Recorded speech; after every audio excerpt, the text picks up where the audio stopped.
Olá, meus amigos do programa Interação. Hoje vamos conversar com o Dr. Maurício Goldbaum, presidente da Unier. Dr. Maurício, uma grande satisfação tê-lo aqui conosco. É um prazer muito grande estar aqui no seu programa, cumprimentando então aos telespectadores. Então, fico à disposição para conversarmos alguma coisa sobre a nossa empresa. A pauta é muito grande, porque é uma empresa que envolve a saúde, né, Dr. Maurício? Então, a gente vai ter aí assuntos que não vão acabar mais. O programa vai ficar pequeno hoje. Fico à disposição, com certeza. Conta pra gente um pouco do histórico da Unier, para que quem está nos assistindo compreenda o que faz a Unier e como ela atende as Unimedes aqui no estado. Bom, a Unier é a empresa então de transporte aeromédico do Sistema Cooperativo Empresarial da Unimed do Rio Grande do Sul, então, no qual a Federação das Unimedes do Rio Grande do Sul é a sócia majoritária da Unier. Logicamente, representando, então, todas as Unimedes do nosso estado. E surgiu há 15 anos atrás, o ano passado completou 15 anos, para termos algo diferencial no plano de saúde da Unimed, que era, então, agregar o transporte aeromédico. E aí surgiu, e de lá foi progredindo. Nós chegamos na administração da Unier em 2006, e naquela ocasião a Unier contava com a sua frota de aeronaves, com um helicóptero e um avião, e beirava em torno então de 450, 500 mil usuários, no qual tinha a responsabilidade de prestar o serviço de transporte aeromédico e terrestre. Esse número eram as pessoas que eram atendidas pela Unimed naquela ocasião? Pelo sistema Unimed na época do Rio Grande do Sul. Todo o Rio Grande do Sul. Todo o Rio Grande do Sul. Que número estamos hoje de vidas atendidas pela Unimed, doutor? Cresce a todo dia, a gente sabe, mas vamos tentar aproximadamente. Hoje, por exemplo, então, nós além de atendermos os nossos usuários das Unimedes do Rio Grande do Sul, nós também atendemos o Paraná, a Unimed do Paraná e a Unimed do Mato Grosso. Então, hoje nós estamos beirando a 1.700.000 usuários que estão, então, sobre a nossa responsabilidade do transporte aeromédico. E contando com tranquilidade, né, de poder ir para praças especializadas em determinadas questões do ponto de vista da saúde. Sim, com certeza. Aí, para chegar a essa condição, logicamente a gente teve que, eu voltava falando um pouco anteriormente, que nós tivemos que nos prepararmos para isso. Para a gente não é de um dia para o outro que eu passo de 500 mil para 1.700.000. Tivemos que comprar aeronaves novas, né? Adquirimos mais 2 aviões King Air, sendo que um deles é o B-200 GT, que é uma aeronave diferenciada, é uma aeronave que pode levar até 2 pacientes ao mesmo tempo. Até o ano passado era a única aeronave no Brasil com essa condição, né? Então, nós nos preparamos para chegar nesse momento. E hoje, então, com 4 aeronaves, 3 aviões e um helicóptero, nós entendemos que estamos aparelhados para prestar esse serviço diferencial, então, para os nossos usuários do sistema Unimed. É importante entender, quem nos assiste, que o King Air ele é um avião bimotor com bastante espaço e uma boa autonomia de voo, correto? Correto. A nossa frota, então, falando nessa linha, são aeronaves King Air turbo-hélice, né? Que tem, o B-200, por exemplo, tem uma autonomia de até 6 horas, né? A uma velocidade de 550 km por hora. Então, ele vai daqui, digamos, até o Nordeste sem abastecer. E também estamos habilitados para fazer voos na América do Sul. Logicamente que nessa condição são em caráter excepcional e particular, porque o plano não cobre atendimento fora do Brasil. Mas estamos habilitados para isso e fizemos já vários voos aqui para a América do Sul. Doutor Maurício, é importante a gente trabalhar essa questão de que os planos de saúde vêm aumentando, não só a Unimed, mas todos em geral, cada vez mais a fatia participando, né? A população brasileira está muito preocupada com a questão da saúde, até pela ineficiência no qual as pessoas são atendidas no sistema público. Inclusive, sim, agora os hospitais estão se invertendo, o SUS tem ficado com mais disponibilidade e as emergências que são atendidas pelos planos de saúde estão cada vez mais lotadas, porque muita gente ascendeu nesses planos. Todo mundo que tem um plano de saúde pode contar com um serviço aeromédico?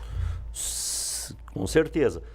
Todos os planos comercializados de 2000 até, logicamente, a data de hoje, está previsto aqui no Rio Grande do Sul o transporte aeromédico. Claro, com condições contratuais específicas, ou seja,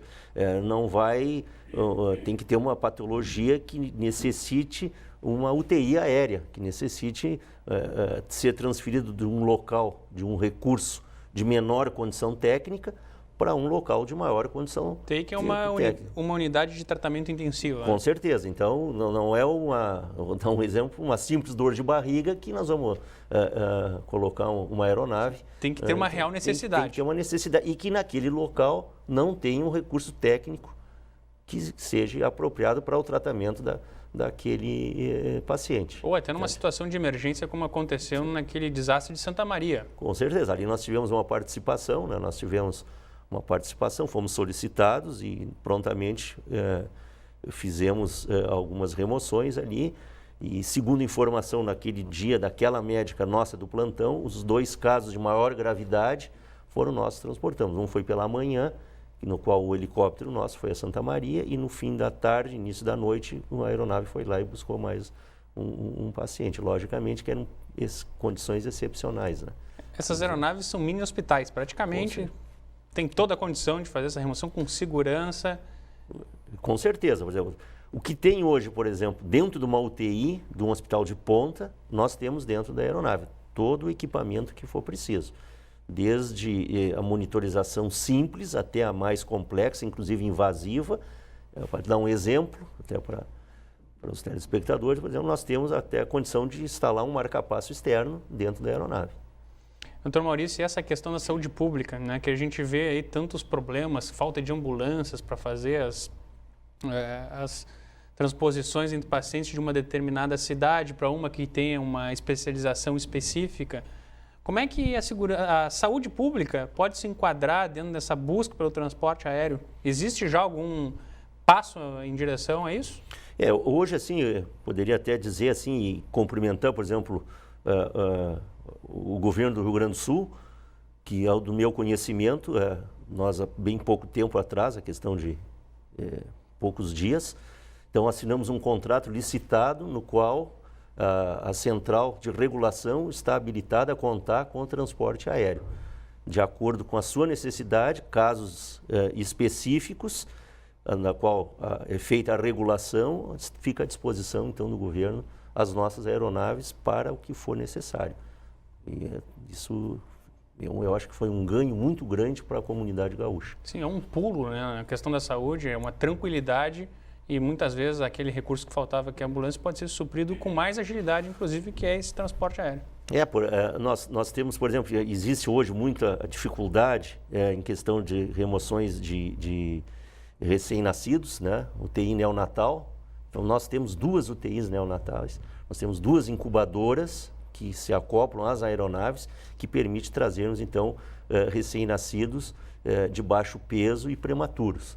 Então, muitas vezes nasce em algum lugar aí que não tem uma UTI neonatal, o avião vai lá naquela cidade, naquele determinado lugar e transporta para um local de maior recurso. Então, isso é uma coisa assim que eu acho um ganho que nós conseguimos e a nossa comunidade aqui tem esse serviço à disposição. Me ocorreu uma outra questão, que é a questão das cidades também não terem aeroportos específicos. O King Air é um equipamento que tem facilidade em pouso para pistas pequenas e tem a questão do helicóptero que supriria também com certeza, alguma necessidade de se transportar por uma determinada cidade, que aí sim houvesse um aeroporto com capacidade para suportar as aeronaves. Ele necessita o King, justamente por isso, quando a gente fez um estudo técnico, por que se optou pelo King Air e pelo turbo-hélice, primeiro pela segurança dele, que é uma das aeronaves mais seguras do mundo, e segundo que ele necessita de uma pista até 800 metros. Então, não precisa ser pavimentada, pode ser uma pista de cascalho, uma pista de grama, desde que seja homologada e que apresente, então, a condição mínima para a gente poder operar. Mas é a aeronave mais usada para esse tipo de atendimento. Tem que ser uma pista legal, né? Tem que ter legalidade. Com certeza, tem que estar homologada, tudo direito. Mas é uma pista, e muitas cidades nossas aqui do interior, são pistas de aeroclube, né? Que estão homologadas, tudo são, e nosso King Air tem a capacidade de de operar nela. Eu digo isso, inclusive, que o Brasil, fora a questão da saúde, tem muitos problemas de infraestrutura, né? A gente vê a catástrofe que são os nossos aeroportos comparados com o mundo desenvolvido e a gente encontra, por exemplo, locais como referência, Gramado é referência no turismo e tem apenas um aeroclube. Ainda existe uma pista bem adequada até, mas é impressionante como ainda no Rio Grande do Sul e no Brasil existe falta de infraestrutura para o recebimento de equipamentos de operacionalização mais simples, como o próprio King Air. Eu posso dar um exemplo aqui. Nessa linha, a gente chama, olhando o nosso mapa, aqui determinadas áreas de sombra. Então, a área, por exemplo, da nossa fronteira, por exemplo, Santana do Livramento, não tem um aeroporto homologado. Então, quando a gente precisa operar lá, onde que a gente vai? A Ribeira. A Ribeira. Tem que ir até o Uruguai para poder transportar um cidadão brasileiro. E aí o que acontece? Isso aí é uma condição até excepcional e adversa, porque o que acontece? Vira um voo internacional, logicamente pagamos taxas internacionais, né, para poder para operar, e sem contar que tu tem que fazer alfândega, Polícia Federal, Receita Federal e o pior de tudo, quando é um caso grave, a demora. E a pessoa com urgência de ser transportada. Então isso às vezes já dá um atraso assim de um voo de 1 hora por aí. É o chamado custo Brasil, né? A gente acaba tornando toda a operação mais cara por essa falta de investimento. E isso é um complicador, porque se a gente olhar ali aquela região, uma região em crescimento, né, por causa dos free shops, coisa tudo, não se entende por que não tem um aeroporto. Se nós vamos para o outro lado, mais na Zona Sul, Santa Vitória do Palmar, a mesma coisa. Não tem aeroporto. Onde é que vai operar? Rio Grande, 250 quilômetros de distância. Então, são pontos assim nessa linha que nós mereceríamos um pouco mais, eu acho, de condição para que a gente pudesse um pouco melhorar, não só nessa parte nossa da aviação aeromédica, mas na parte também até comercial, executiva. Né? E já que a Unier está cobrindo, por exemplo, o Estado do Paraná também, será que não era oportuno se propor essa parceria que o Estado do Rio Grande do Sul, nosso governo estadual, propôs o transporte aeromédico também no Estado do Paraná? Isso pode ser construído?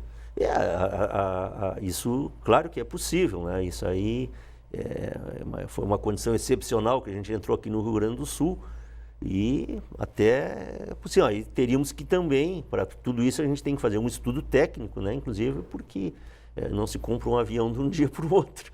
Então, porque aí demandaria até mais aeronaves. Porque além também, entrando um pouquinho também nessa área, da parte de prestação do serviço aeromédico, nós também prestamos atendimento a voos executivos. Então, também nessa linha, então, o empresário voa muito conosco, porque as aeronaves são versáteis. Elas se transformam num avião executivo sem perder a característica do avião executivo. E quando tem que se transformar em aeromédico, a mesma coisa. Então, isso nos demandou, a gente foi aos Estados Unidos para fazer essa modificação toda, e que pudesse, num curto espaço de tempo, ser possível fazer essa modificação. Então, em 40, 45 minutos, a gente transforma um avião em executivo ou executivo em aeromédico, sem perder nada da característica de um ou de outro, como assim a necessidade e demanda. Eu estive presente no pavilhão da Unier e é impressionante mesmo. A gente vê um avião que é um hospital e o outro que é um avião executivo. Com todo o luxo que E isso em 45 minutos é impressionante. Doutor Maurício, a gente vai para o nosso intervalo e eu gostaria que no próximo bloco nós dessemos seguimento dessa conversa nessa questão dos voos executivos, até para que as pessoas entendam que os aviões não são demandados 100% do tempo nos planos de saúde. Com certeza. Eu quero agradecer muito a sua participação até agora aqui conosco. Tá bom, muito obrigado. E convidar você a ficar conosco após o nosso intervalo. Até daqui a pouco.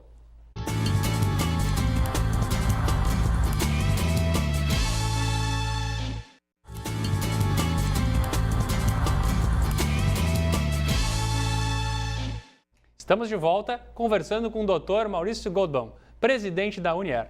Dr. Maurício, nós falávamos no nosso bloco anterior essa questão também dos voos executivos, de se atender ao empresariado ou demandas específicas, já que os aviões não ficam 100% do tempo ocupados com o transporte aeromédico. Ainda bem, é uma boa notícia, né?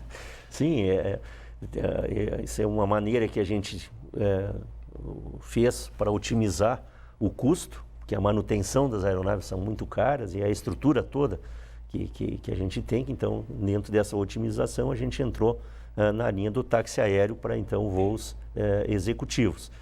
E criamos também uma modalidade nova nessa linha, que é aquele empresário que necessita de um uso mais frequente de voos. Então, a gente consegue negociar contratos de horas voadas mês.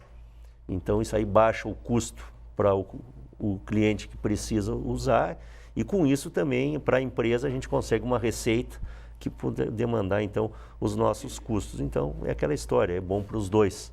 E isso tem dado muito certo, muito resultado. Nós temos já vários contratos nessa linha e prestando esse atendimento. E também para aqueles clientes eventuais, muitas vezes estrangeiros, que vêm ao nosso estado aqui para fazer alguma empresa, visitar alguma empresa, ou enfim, algum tipo de negócio. A gente tem também feito bastante voos nessa linha. Eu acho que existe ainda um mito de que é muito caro o voo executivo, né? Acho que gostaria que o senhor desenhasse um pouco essa operação, né?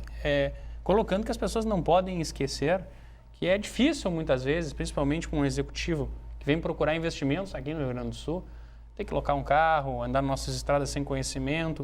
Ele precisa se deslocar rápido e o tempo é precioso, principalmente na questão de investir. Tem que se tomar decisões rápidas. Então, eu gostaria que o senhor desenhasse um pouco e falasse sobre essa questão dessa relação, que eu acho que o mais importante é o custo-benefício. Isso aí é uma coisa assim que, primeiro, assim, eu gostaria de pontuar, nós temos que desenvolver a cultura nossa aqui um pouco mais do uso do avião. No segundo momento eu falo um pouco do preço. Culturalmente, então, às vezes, mas eu preciso ir numa determinada cidade, às vezes eu tenho que sair hoje para voltar amanhã, e o avião, mas eu ir de avião, o que vão pensar, o que vão dizer, o que a minha empresa, meus colaboradores, mas não é. Então, eu acho que isso aí é uma questão assim, de otimização de tempo. Então, aquela empresa, aquele empresário que consegue, às vezes, em 2, 3 lugares, às vezes consegue, às vezes, até no mesmo dia, e é possível isso, ganha muito. O executivo permite essa mobilidade. Isso, o avião fica à disposição, fica parado, esperando. Então, é uma otimização, de repente, tu está em São Paulo, precisa, no outro dia vem a Porto Alegre, vou no interior, volto, e no mesmo dia já está em São Paulo de volta.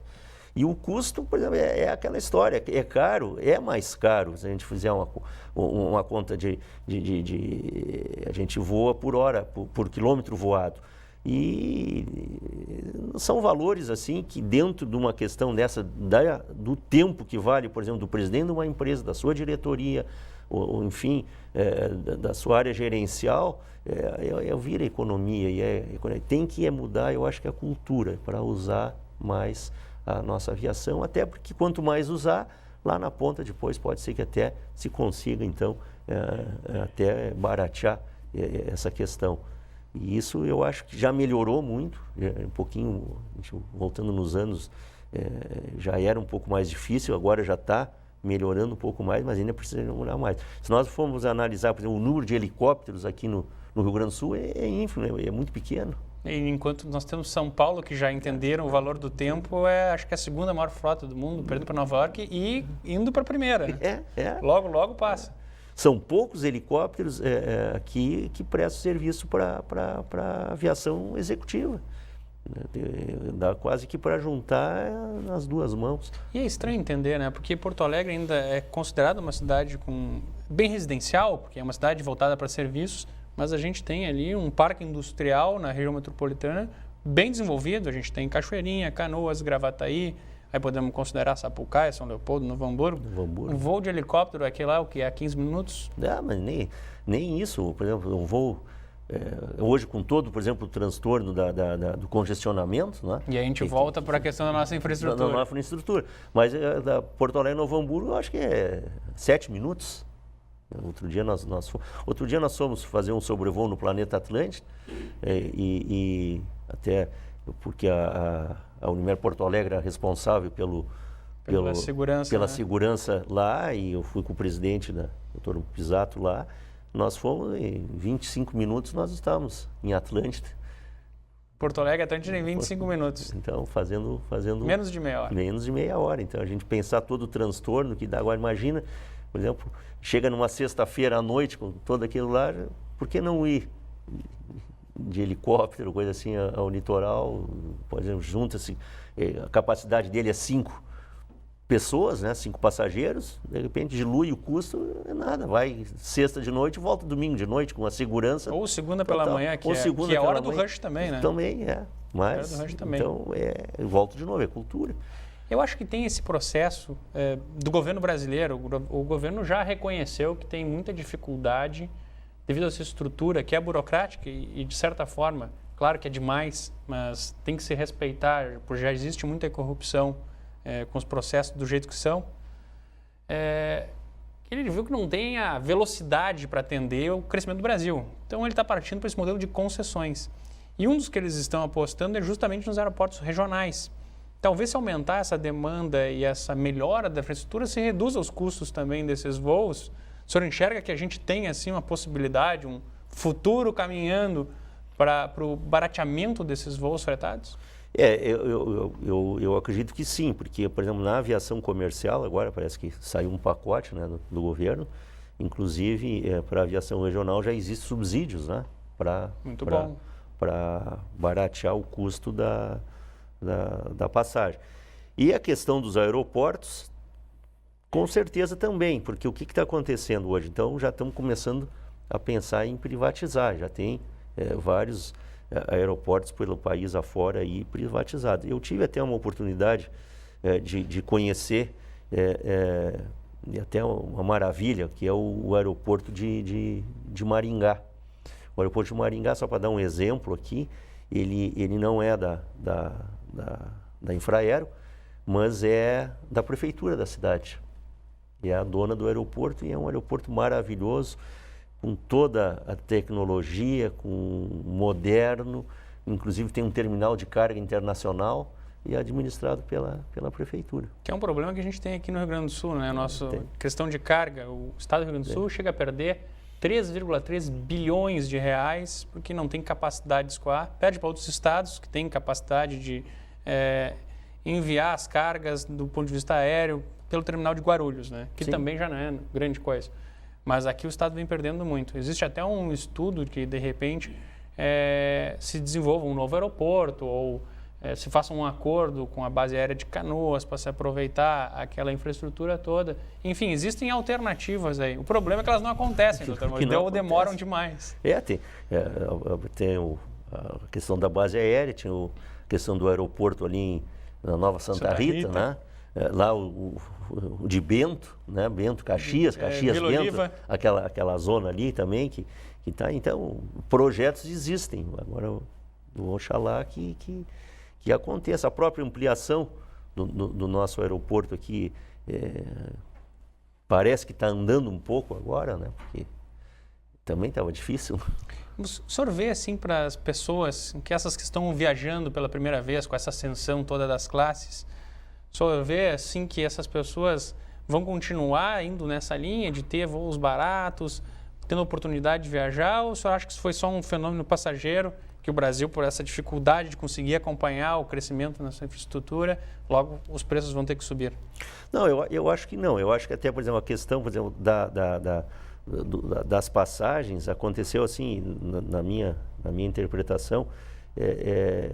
O primeiro momento, então, houve aquela redução de custos, que todo mundo foi viajar, superlotou aeroportos, as companhias estavam muito bem, obrigado, né, os voos todos lotados e uma maravilha.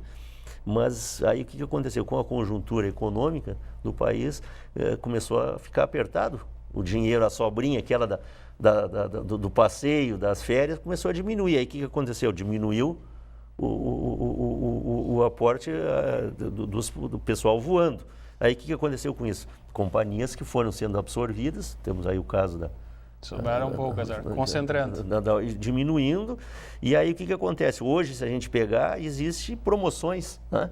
E se tu vai viajar, nem todos os voos mais têm toda aquela quantidade de pessoas que voavam. E os aeroportos melhoraram. O nosso aeroporto aqui criou aquela parte ali nova, um novo terminal ali onde a TAM opera, né? Aquele lado ali todo, aquele anexo novo, e também o aeroporto, o antigo, né? Salgado Filho, onde tem companhias operando. Olha, doutor Maurício, eu quero agradecer muito a sua participação aqui, dividir a sua experiência desse mercado todo. É um mercado novo no Brasil, vem crescendo muito também com esse fenômeno do Brasil que vem desenvolvendo sua economia. Mercado de táxi aéreo, de serviços aéreos, agradecer por esse trabalho que a Unier faz, de atender também agora a saúde pública aqui no estado, que é muito importante, que a sociedade vai ganhar muito. Quero agradecer muito pela sua participação, viu? Muito obrigado, foi um prazer muito grande participar do programa e eu vou deixar assim só, se me permite, o nosso telefone, que é o 0800 519 519, que eu acho importante o pessoal todo saber, que é o telefone que atende, então, o transporte aeromédico e também o executivo. Muito obrigado. Muito obrigado. Muito obrigado também a você que acompanhou o nosso programa Interação. Você pode interagir conosco pela nossa página no Facebook ou na nossa página na internet no www.gustavoN.com.br. Mande suas sugestões de pautas, temas e convidados. Muito obrigado e até a próxima semana.